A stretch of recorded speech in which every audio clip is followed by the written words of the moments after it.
কত কিউট এই ট্রিঙ্কেট ডিশটা, তাই না? ট্রিঙ্কেট ডিশ বা মিনি ট্রে যেটাই বলেন না কেন, আজকে ক্লে দিয়ে কিভাবে এরকম ট্রিঙ্কেট ডিশ তৈরি করা যায় এটাই দেখবো। তাহলে আর দেরি না করে চলেন শুরু করা যাক। এই ট্রেটা তৈরি করার জন্য আমি প্রথমে মন্ট মার্টির মডেলিং ক্লেটি নিয়েছি। এরপরে এই ক্লেটাকে আমি বেলে নিচ্ছি। বেলে নিয়ে এটাকে একটা রাউন্ড শেপ দেওয়ার চেষ্টা করব। রাউন্ড পুরোপুরি হতে হবে না, এটা আনইভেন ভাবে রাউন্ড করলেই হয়ে যাবে। এখানে আপনারা আপনাদের কাছে থাকা সুচালো যে কোনো জিনিস দিয়ে এটা কেটে নিতে পারেন। কেটে নেওয়া হয়ে গেলে এর সাইডের যে অংশটা থাকবে ক্লেটা, সেটাকে ছাড়িয়ে নিতে হবে।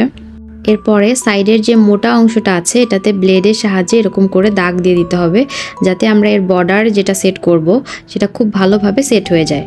এরপরে আমরা বর্ডার দেওয়ার জন্য এভাবে একটা ক্লেকে রোল করে নিচ্ছি। এরপরে আমরা যে দাগ দিয়ে রেখেছিলাম তার চারপাশ দিয়ে সেট করে দিচ্ছি। এটা সেট করার সময় গ্লু লাগিয়ে নিতে হবে। এখানে ফেভিকল গ্লুটি ব্যবহার করতে পারেন বা যে কোনো ধরনের গ্লু ইউজ করতে পারেন। এরপরে ব্লেডের সাহায্যে এই ট্রের বেজের অংশটার সাথে কর্নারের অংশগুলোকে ভালো করে এভাবে সেট করে দিতে হবে।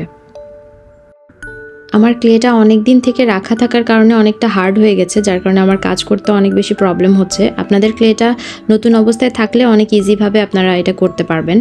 এরপর আমি পানি দিয়ে এটাকে একটু স্মুথ করে নিলাম। এবার স্ক্র্যাপারের সাহায্যে এটাকে তুলে নিব। তুলে নিয়ে এরকম একটা রাউন্ড বাটির মধ্যে এটাকে সেট করে দিব। এভাবে আমরা বাটির মধ্যে 24 আওয়ার রেখে দিব এবং শুকিয়ে যাওয়া পর্যন্ত অপেক্ষা করব। এরপর আমরা এলিমেন্টগুলো বানিয়ে নেওয়ার জন্য এখানে মোল্ডেড ক্লে নিয়েছি।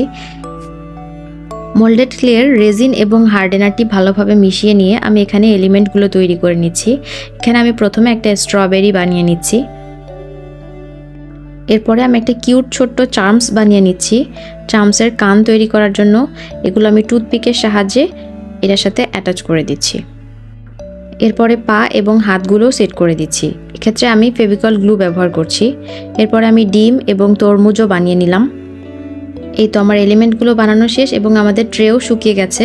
এর উপরে আমরা এখন জেসো অ্যাপ্লাই করে নিব। কালার অ্যাপ্লাই করার আগে জেসো অ্যাপ্লাই করে নিলে কালারটা খুব ভালোভাবে বসে। জেসো অ্যাপ্লাই করার পরে অবশ্যই খুব ভালোভাবে শুকিয়ে নিতে হবে।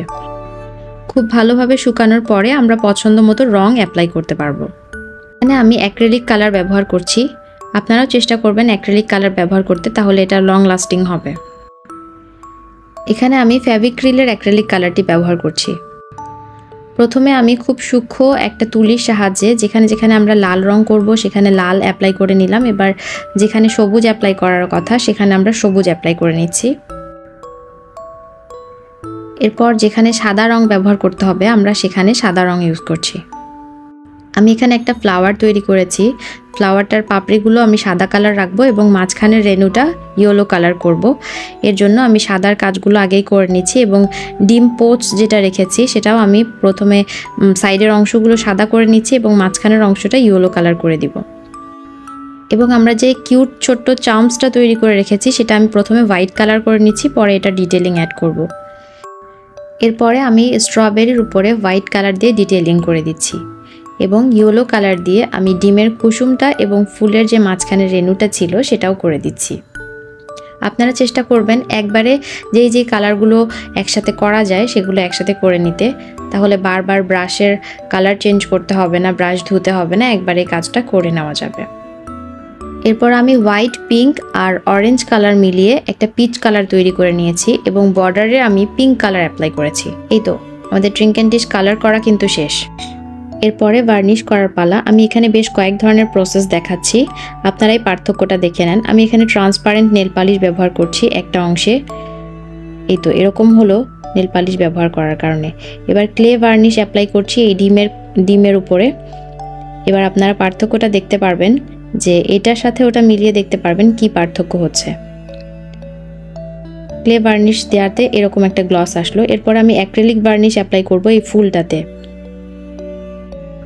আপনারা নিজেরাই পার্থক্যটা দেখলে বুঝতে পারবেন। যাদের কাছে এই ধরনের কোনো ভার্নিশ নেই তারা এরকম ফেভিকল গ্লুর সাথে সামান্য একটু পানি মিশিয়ে একটা ভার্নিশ তৈরি করে নিতে পারেন। আমি এটাও অ্যাপ্লাই করে দেখাচ্ছি। এটা অ্যাপ্লাই করার কারণেও আহামরি যে খুব একটা পার্থক্য আসে তাও কিন্তু না। রেজাল্ট দেখলেই আপনারা বুঝতে পারবেন যে সবগুলো দেখতে প্রায় একই রকম লাগে। খুব ভালো করে লক্ষ্য করলে হয়তো খেয়াল করলে বোঝা যাবে। এই ভার্নিশটা গ্লসিনেস দেখা যাবে শুকানোর পরে। এরপরে আমি ইপক্সি রেজিন ব্যবহার করছি। রেজিন এবং হার্ডেনারটি মিশিয়ে নিয়েছি সমপরিমাণে, যতটুকু প্রয়োজন। আমি এখানে 1:3 রেশিওটি ব্যবহার করেছি। একটা কাঠির সাহায্যে এভাবে স্প্রেড করে দিতে হবে। আমি এখানে চামচটিতেও রেজিন অ্যাপ্লাই করছি। এবার পার্থক্যটা আপনারা নিজেরাই দেখে নেন। এখানে আমি এক একটা এলিমেন্টে এক একটা ভার্নিশ অ্যাপ্লাই করেছি।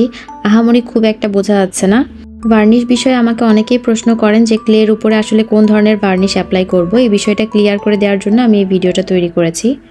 রেজিন ব্যবহার করাতে আমার কাছে এটা একটু বেশি সুন্দর লাগে। আপনাদের কাছে এটা কেমন লাগলো আমাকে কমেন্টে অবশ্যই জানাবেন এবং আপনারাও বাসায় ট্রাই করে আপনাদের এক্সপিরিয়েন্সগুলো আমার সাথে শেয়ার করবেন। জুয়েলারি রাখার কাজে আমরা এই ধরনের ট্রিঙ্কেট ডিশগুলো ব্যবহার করতে পারি, অথবা প্রোডাক্ট ফটোগ্রাফির কাজেও এটা ইউজ করা যায়। তাহলে আজকে এই পর্যন্তই। ভালো থাকবেন, সুস্থ থাকবেন। আল্লাহ হাফেজ।